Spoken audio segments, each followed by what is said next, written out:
Hi, Elizabeth. It's a pleasure to have you here in Germany. Welcome. Thank you.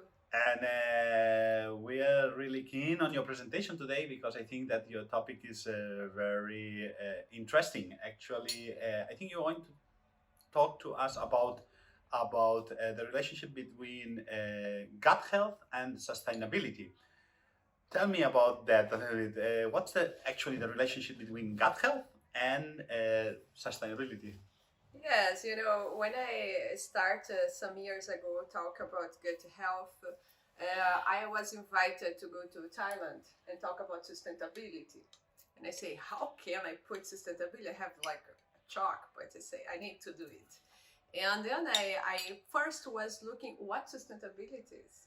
And then I look in this philosophical way, and people said about to have three pillars of sustainability. That's economy, of course, environment, and people. So this is the three pillars, and I focus in it most of the time. But recently I have spoke with Professor Frank Mitloner at UC Davis, and he said maybe it's more than just three pillars, it's five pillars. So he said environmental, he said people, like workers, the well-being of these workers, welfare, animal, and then food safety and economy. So when you think about these five pillars, I say it's obvious that gut health plays a very important role in that. Why? Because when you have a good health, the animal has more capacity to absorb the nutrients. If they absorb better the nutrients, this means that they're gonna put less manure, less waste in the environment, and this is reduce the impact, especially of nitrates and this kind of things. So then look for another side. If you have better absorptions, you also can have better, less feed for the animals. So you don't need so much cereal because they are eating less to have the same weight or the same egg productions or the same milk productions. So when you are able to improve feed conversions because you have a good health, you are affecting the environment. And another pillar is workers, because everybody knows that, especially in poultry, that is my area. When you have a poor gut health, the animal put a lot of ammonia in the meat, especially when they eat a high amount of protein, or when they use protein that is not of good.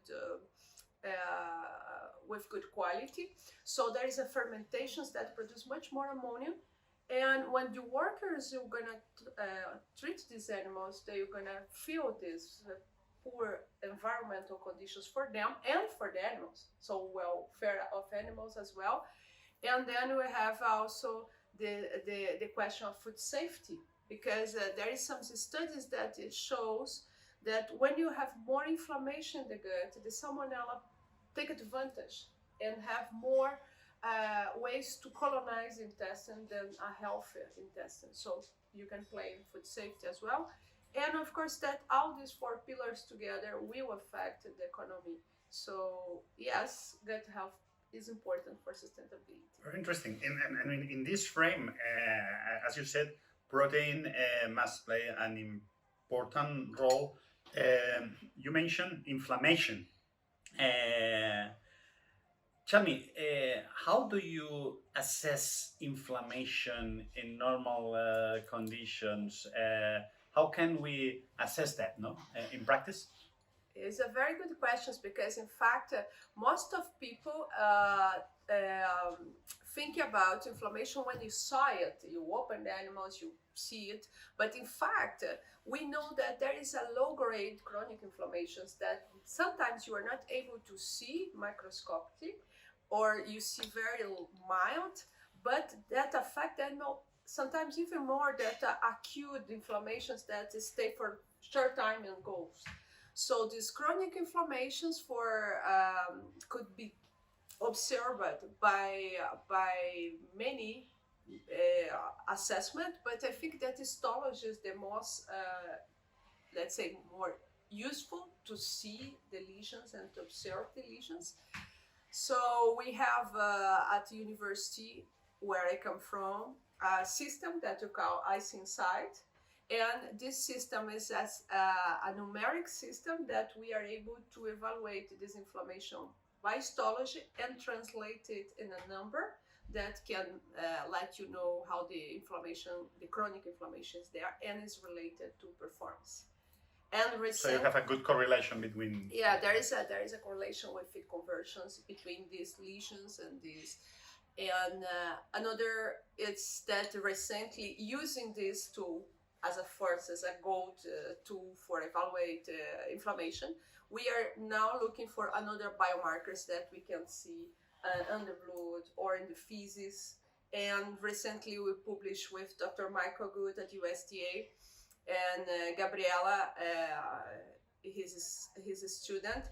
She shows that calprotectin, it's a protein released by macrophage, by inflammatory cells, and that you can see it in the blood, and you can correlate it with gut health as well. So new biomarkers are appearing. Oh, exciting findings! Great. Thank you very much, Elizabeth. It's a pleasure to have you here, and I hope you enjoy your time in Germany, in Europe.